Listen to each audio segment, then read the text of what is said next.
Ladies and gentlemen, welcome back inside the MGM Grand Conference Center in beautiful Las Vegas, Nevada. This is boxing presented by Bob Arum's Top Rank.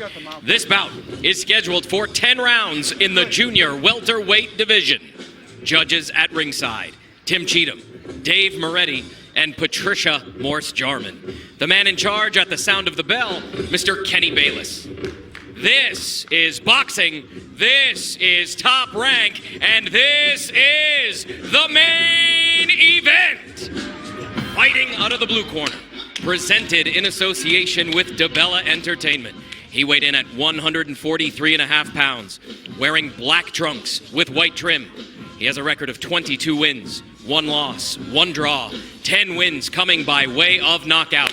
He is a former world title challenger from Brooklyn, New York, Mikkel Slick Mick Lespierre. Fighting out of the red corner, he weighed in at 143.9 pounds, wearing brown trunks with white and red trim. He brings a record of 26 wins, 3 losses, 13 wins by way of knockout.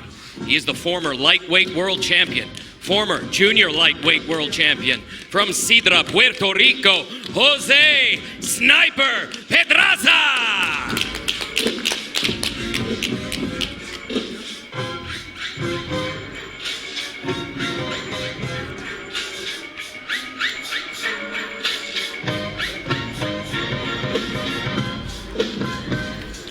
Good, gentlemen. Trunks are good on both sides. Fellas, we went over the rules in the dressing room. I want you to caution you to keep this fight clean at all times, protect yourself at all times, and what I say you must obey. Good luck, touch them up. Fanless atmosphere, of course, in the COVID-19 protected bubble there at the MGM Grand Conference Center, but that doesn't mean your voice can't be heard. You can go to espn.hearmecheer.com to participate with your voice as a fan for this main event live from Vegas.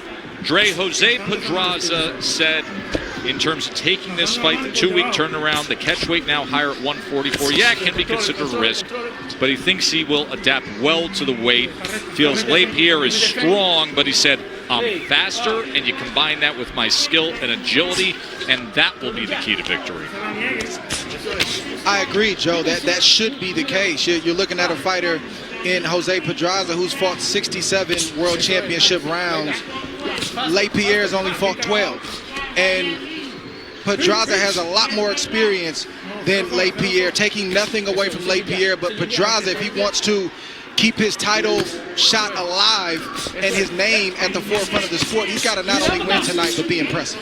So Tim, Dre brings up the experience edge for Pedraza at the highest level. The 12 rounds that he references for Lespierre, that is when he fought Maurice Hooker, March of 2019 for the WBC junior welterweight belt. And he was rocked and cut in the 5th round. He was knocked down with a left hook in the 9th round. Wide margins for the unanimous decision win for Hooker that night.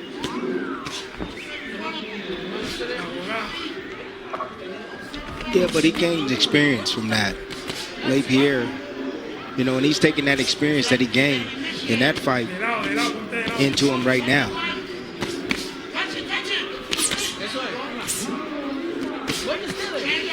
Uppercut left hand from Pedraza.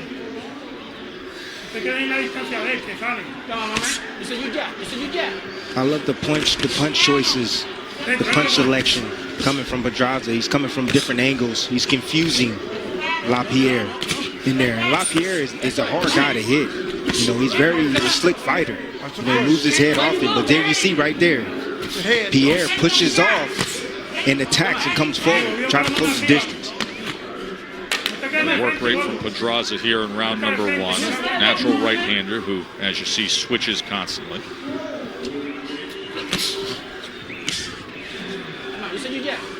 Pedraza's doing the right thing. He's coming out, he's letting Lespierre know that I'm the boss, I'm the guy with more experience, and you're a good fighter, but I'm a better fighter. And that's the kind of presence you want to have if you're Jose Pedraza in this first round. See blood coming from the nose of Lespierre.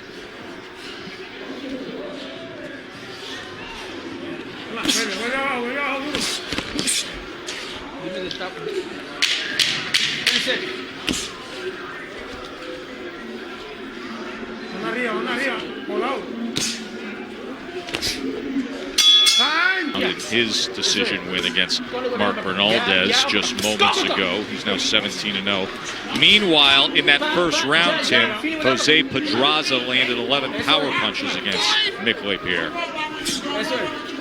Yeah, the variation of the punches, the punch selection is what I'm talking about. And here you see Pedraza comes around with the right hook right there inside the pocket, but then you see him weave and get his head back off the line, which confused Lespierre, and then he caught him with a couple of more combinations right there in that sequence. Great work, great offense, great creativity from Jose Pedraza.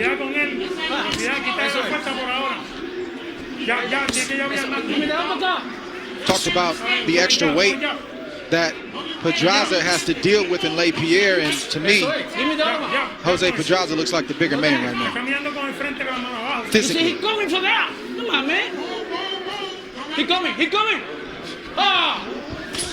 See, a lot of people don't understand that movement of Pedraza and what he's doing. You know, he's making himself hard to be timed. You know, it's hard for Lespierre to time in the shots. And then when Lespierre sits right there in front, what do you see? Pedraza now working combination to the head. Look at Lespierre covering up, and Pedraza's just letting him fly.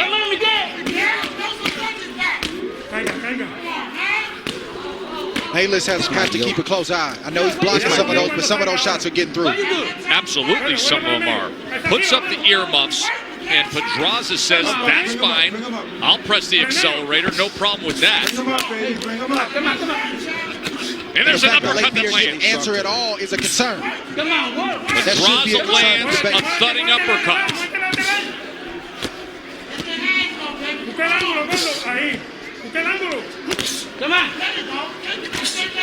Don't push. Pedraza's doing exactly what he's supposed to do.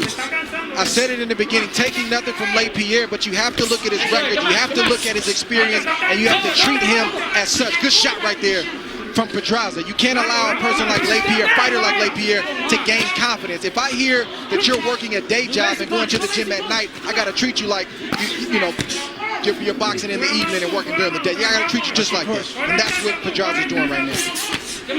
Lespierre now trying to make some way, push off and create some offense of his own here at the end of round number 2.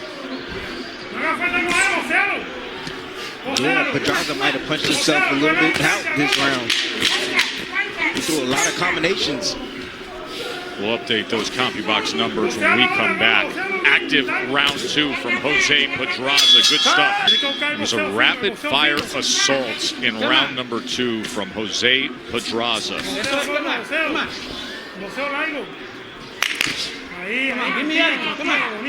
Talked about Pedraza setting the tone. I think I counted somewhere between 30, 35 shots to the body, to the head. I'm concerned that Lespierre felt like it was okay to sit on the rope and take that kind of punishment. Not every shot landed, but plenty of them did. And Kenny Bayless was very, very close to stopping that fight.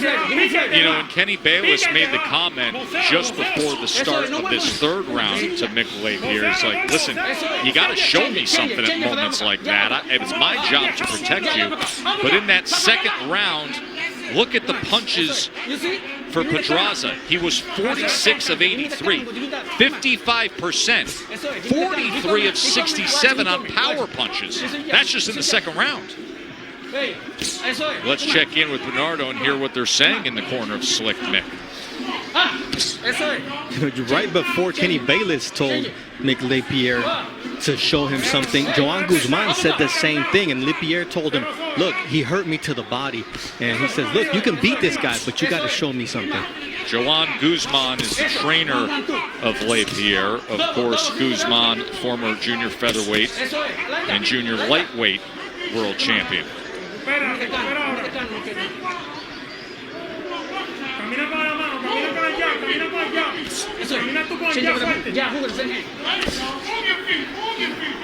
You know, when Pedraza landed those combinations, and you didn't see anything coming back from Lespierre, you know, referee could have stepped in there and stopped that action a long time ago. He could have stepped in there. It was probably about 35 seconds of no return fire from Lespierre. like that. I like that. Come on. You're Jose Pedraza. You want to test the tank of Lespierre again. You had a great round. I know he probably has to get his wind back under him and recover, but fighters speak loud. The body language speaks loud, and there's a reason Lespierre wasn't throwing punches back, and he's got to go see what that reason is and go test him once again. Well, you can tell the stomach of Lespierre doesn't look like it's in tip-top shape. You know, I don't see any ridges in his stomach. If I'm Pedraza, that's where I'm going. I'm going down to the body. Forget about the head. I'm going to hit the body.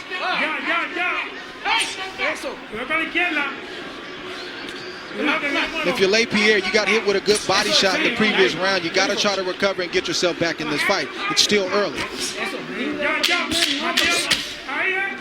Left hand that scores. He got hurt with that shot. Combination that comes in. He got hurt with that. He did.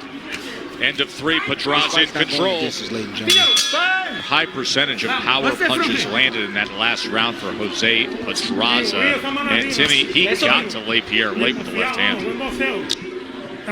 Yeah, Pedraza keeps landing shots like that. Look at how he just made the jab miss of Lespierre and came right over the top with the straight left hand and buzzed him. You saw the stanky legs right there from Lespierre. You know, if he continues to land shots like this in this round, this fight is going to be over real soon. Trust me.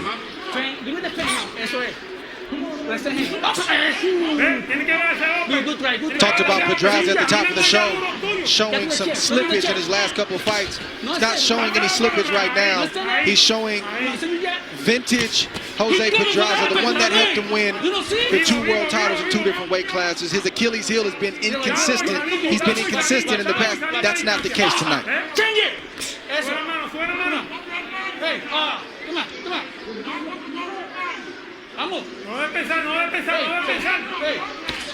The problem for Lespierre is he's not only been hurt to the body now, as we just saw in their replay, he's now getting hurt to the head.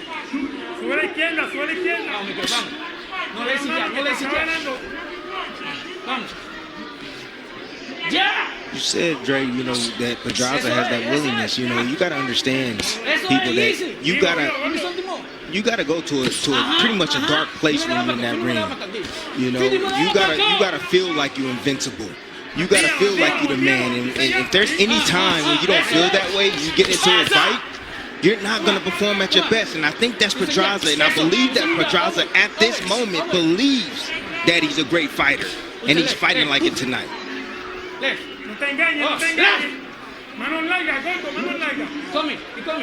I think his stepfather and trainer, Luis Espada, as well as Pedraza, they've been around the game in the amateurs a long time. They've been in the pro game a long time. They know that they don't have a lot of chances to stay in this place where they're right in line for a title shot. So they knew they had to come in here and perform tonight. And he's been off for a long time. Lots of cancellations, the coronavirus. He's making the most of this performance tonight. But to me, right at this moment, it seems like Pedraza's letting Lespierre up off the hook a little bit. You know, he's moving his head very well, but he's not making Lespierre pay with those shots. You make a fighter miss, you got to try to make him pay. Come on, come on. Come on. Hey, oh my God. Come on, come on. Eso es. 10 seconds. Ahí. Watch it, stop. Evita el clinche, Take it easy, take it easy. Been a very solid night for Jose Pedraza. 31-year-old, former 2-division world champion. Lost the lightweight unification fight to Vasily Lomachenko. Round 5 here against Lespierre. A 90-31 connected advantage to this point for Pedraza. The dominating second round where landed 43 power punches when Lespierre covered up and absorbed punishment. Check in with Bernardo.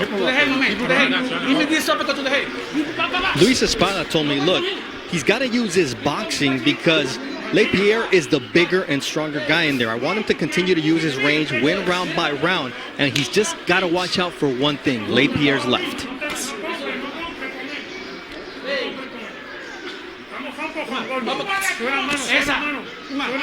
He does have to watch out for Lespierre's left. And you can see Lespierre trying to set it up. You know, he went to the head with the left, but you also can turn it up the middle.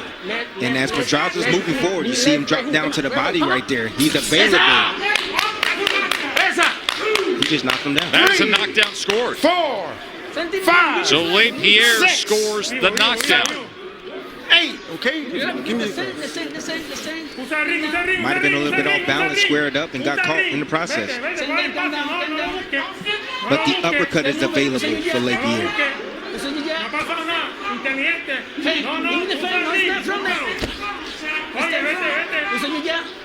It was awkward there on that exchange, but the knockdown ruled. Looked like Pedraza was off balance.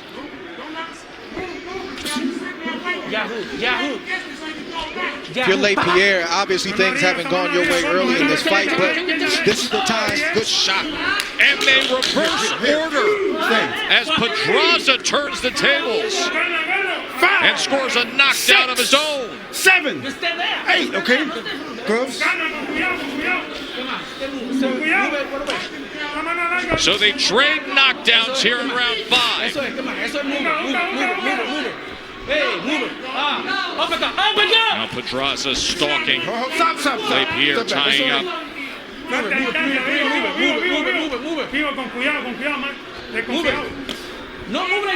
Pedraza's got to try to get another shot in there before this bell rings. Lespierre doing a good Comes job with the of right hand. clearing his head. At the moment. Stop. Nice tie-up right there by the vet, Lespierre. Tying up again, trying to get through these last 10 seconds here of round 5. Just missing with the right hand. Foot was caught behind the foot of Pedraza, and it had a trip to it. And then you see Pedraza come back with a big right hand. And now Kenny Bayless is being called down to, I assume, the replay official, because it'll be at his sole discretion, but our replay is now what they are looking at. And that is Robert Byrd, who's the replay official, along with the commissioner. But watch the right foot against the left foot. Okay. So the first one's Not a knockdown. To me, it looked like a knockdown because Lespierre landed a punch when he was bagging out. And I understand that the feet are in position, and they probably tripped over his foot, but the punch landed. His foot got caught, so they're going to come back with the scorecard. So Executive Director Bob Bennett putting forth Nevada State's replay rule before the start of the round. Was not a knockdown. You hear him saying it was not a knockdown, with the feet being tangled. So that information now goes to the 3 judges. Right, and Patricia knows. Okay. Jeff Mullen is Can somebody the help me understand? bringing around the notes. Robert Byrd was the replay official there, Dre, but it's at the sole discretion of the referee, Kenny Bayless. Yeah. Please, Okay, Dre. but why are they stopping the action? I haven't seen this yet, Joe. I've seen them check in between rounds, but not to stop the actual flow of His the fight. knockdown was a trip. No, you can do this. You can Okay, do this. I read the that's rules. You what can the do instant this replay at the said. beginning of the round. If you feel that it might have not been a knockdown, it's at the ref's discrepancy, he can actually step in and actually call for this review. You're I don't absolutely like right, this. Tim. This can change the whole flow It of a was fight. trip. I saw it on this replay. Wanted you to know. So you hear Kenny Bayless, Dre, and Tim go to both corners. All 3 judges have been informed by the assistant commissioner. And then Kenny Bayless goes to each corner and says, listen, that was a trip. Lespierre is not getting credit for the knockdown there. That was a trip. And to answer your question, Timmy, you said it. At any moment, it's at the sole discretion of the referee if they want to confirm or overturn any initial call. They want to get it right. They watched our replay. They watch our program monitor very closely. They said, hey, ESPN's showing you that it's a trip. We feel it's a trip. And then Robert Bird is the replay official assigned, the veteran referee Robert Bird. Bayless comes down to Bird. They watch it together. They consult. They come to a conclusion. And that's what Kenny Bayless wanted to do. And he was able to overturn his original call of the knockdown, ruling it a trip. Bernardo. In the absence of Executive Director Bob Bennett, it was Jeff Mullen, the Assistant Executive Director, who explained to me that under the Nevada State Athletic Commission regulations, they can stop the action in order to make sure that it was a trip, they did see the replay, and more importantly, to make sure that they change the scorecards accordingly before proceeding.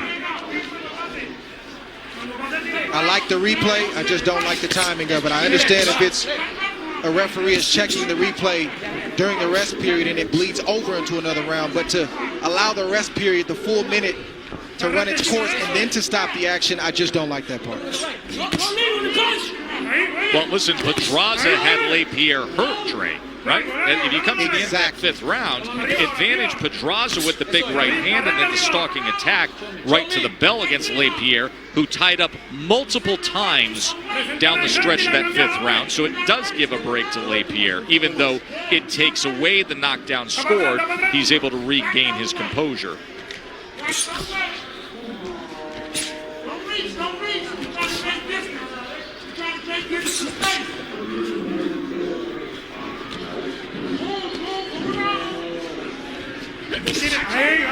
I've seen the ringside judge consult with the ringside referee who's in charge of the video, consult with the referee that's in the ring in between rounds. I've just never seen the referee get out of the ring like that. And everybody named Bird, Bayless, they're all veterans, great refs. I've just never seen that happen before. It's part of the rules, Dre. It's part of the rules. They can do that. They have the authority to do that. And I don't mind it at all because you got to get it right because, it can change the tide of the fight, honestly.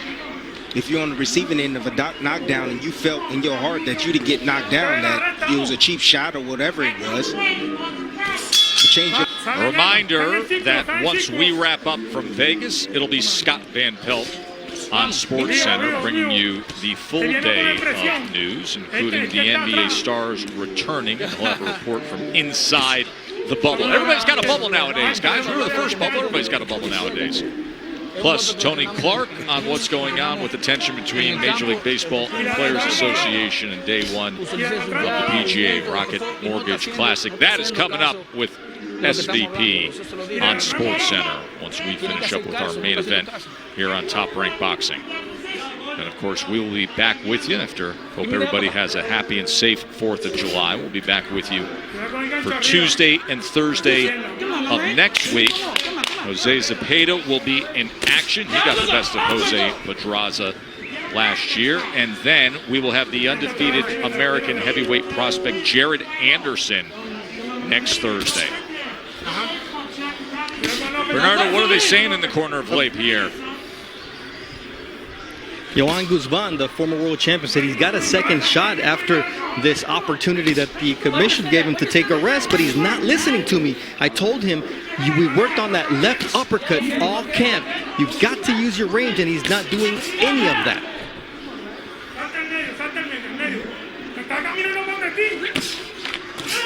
That type of break mid-fight or at the start of a new round is can not only let a fighter off the hook if one fighter has momentum, but it also causes the fighters to cool down. And that's one of the worst things for fighters, to be warm, to have the engine revving, and then to abruptly stop the car and allow the body to idle and then have to get re-warmed up. And that's what you see right now from these fighters. They're trying to get themselves back in the ladder.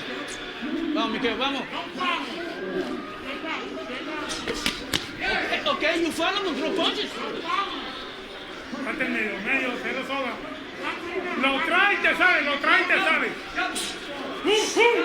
You desperate, my man. Take it easy. It's like you dancing on the dance floor, and then all of a sudden somebody abruptly turns the music off for 5 minutes and then tells you, hey, start dancing just like you was before we turn the music off. It's difficult. You gotta warm up. No, Dre, you better be catching your rhythm by yourself with no music, man, and stay loose and stay warmed up. Come on, man. Shoot, come on, man. I understand what you're saying, Dre. I understand, but, you know, one guy didn't get the rest. Both these guys got rest. And I understand that one guy might have had an advantage. But like I said, I would rather have it right and be called not a knockdown than to be called a knockdown. I'm willing to deal with that.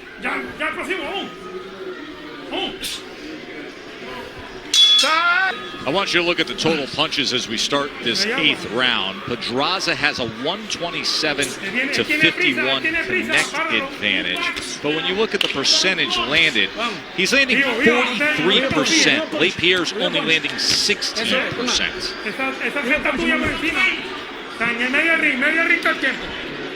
You know, that's what I always say about that percentage, especially power punches. The closer you get to 50, that smells a knockout. He's at 54% power punches. He's landed 98 of 181, Pedraza. Río ya. Vivo, gordo, no te pares, coge, no te pares. Tienes que moverte para virar el golpe. Río ya, momento. To your point, Tim, earlier, both fighters had a rest period, whether they wanted it or not. And Pedraza can't use that as an excuse to not keep his foot on the gas and keep pressing the way that he was. And Lespierre, he needs to look at the rest period as an opportunity to try to land a big shot. No lean this side. Because he's not winning rounds right now. No, not at all. And any time that Pedraza steps on the gas and actually let his hands go, he connects.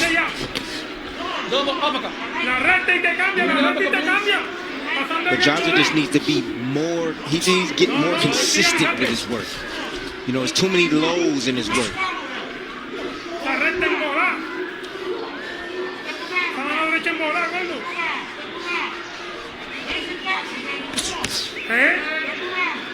Beautiful counter right.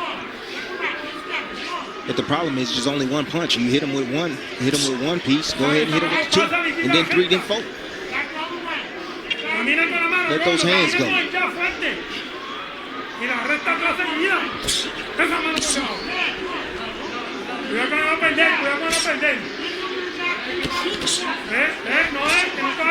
Mikkel Lespierre has ability, fellas. He just was never able to get started tonight. Jose Pedraza jumped him from the first round, and he hasn't let up since.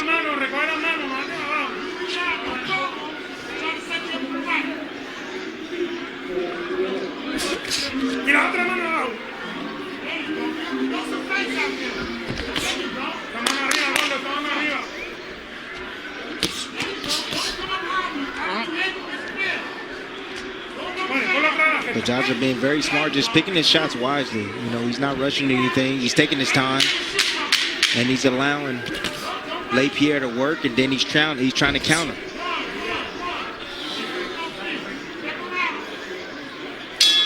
ESPN, most likely in August. This is a top-heavy division with two stars, including number 1 Jose Ramirez sitting on top.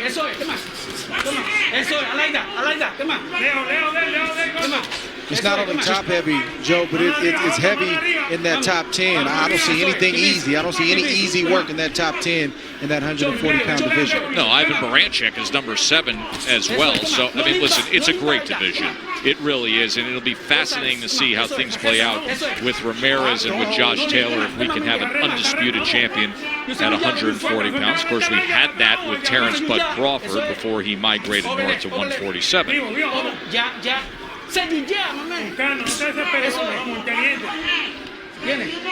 There's a lot of talent, a lot of hidden talent in the 140-pound division. You know, Zepeda's one of them. You got Mario Barrios as well. You got Arnold Barboza as well. You know, we don't talk about often, but he's also another top 140-pounder.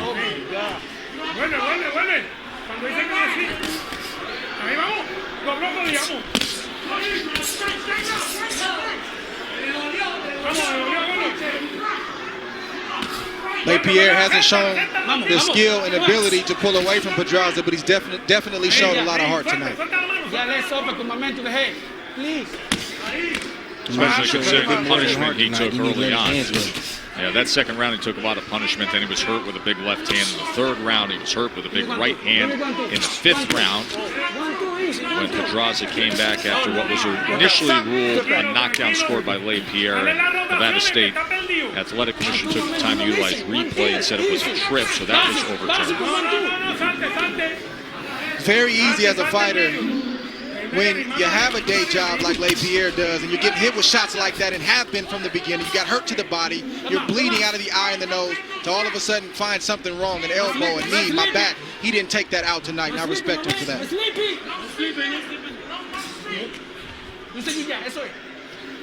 Pedraza has Lespierre right where he wants him, but then he backs up. You know, if he puts together a series of combinations and he stay consistent with his attack, he probably could stop him. Come on, be careful, my man.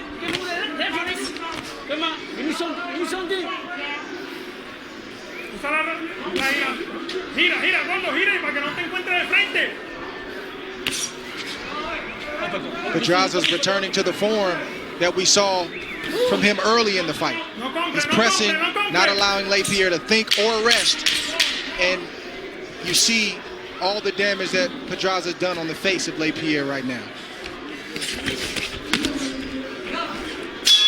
It took 2 minutes and 10 seconds to do that. From the time that he said, time, hold on guys, we're not fighting, until he came back and said it was a trip and we're re-engaged, was 2 minutes and 10 seconds. And to you, that goes against the grain of a basic pillar and tenet of the sport, is that we fight for 3 minutes, you get a 60-second rest, we fight for 3 minutes, and you have to withstand that and endure that. Right, I just don't like the timing of it. Kenny Bayless did a great job of you know, wanting to look at it again and overturning it because he called it a knockdown, so he corrected himself. Good hand from Pedraza. Knockdown scored here in the 10th. 7, 8. Okay, come to me. But it was his momentum coming forward, and I believe it was a jab hand of Pedraza. Remember the last time he covered up, he got the rapid fire assault. Let's see if Pedraza can close the show as he winds up with a body shot with the right hand. And covering up and off balance, here comes Pedraza ready to close the show. Former 2-division world champion, seeing if he can get rid of Lespierre here in the 10th round. Another big shot lands. Bayless is going to stop this. There's a right hand that snaps back the neck. Bayless is giving this a good look. He does not like the way Lespierre looks. Can he show him anything at all? Jab snaps back the head. Pedraza right there in close range. Another right hand comes in. Lespierre can't tie up. Right hand to the body. Pedraza looking for that right hand over the top. Let's see if he can find it. Stop. If he takes it downstairs, he'll be able to set it up, but you gotta disguise it. Take it downstairs first. He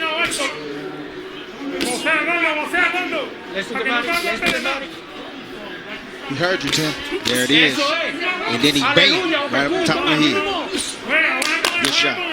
Look at Lespierre fighting back, though, man. Lespierre's got a lot of I'm heart. telling you, man. He does have heart.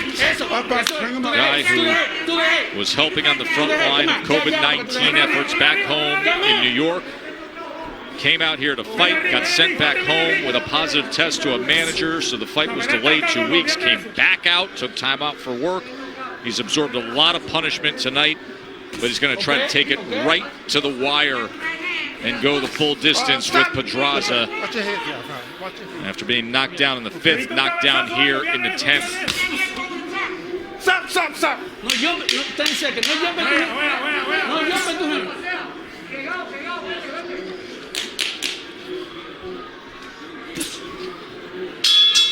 Ladies and gentlemen, here inside the MGM Grand, after 10 rounds, we go to the judges' scorecards for the official decision. Tim Cheatham has the bout 100-88. Dave Moretti and Patricia Morse-Jarman have it 99-89. For your winner by unanimous decision, Jose Sniper Pedraza!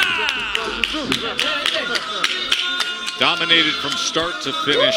Louis Espada, having lost his mom this week. You saw him point up to the sky just moments ago. Mark Kriegel, your final thoughts on Jose Pedraza's effort tonight?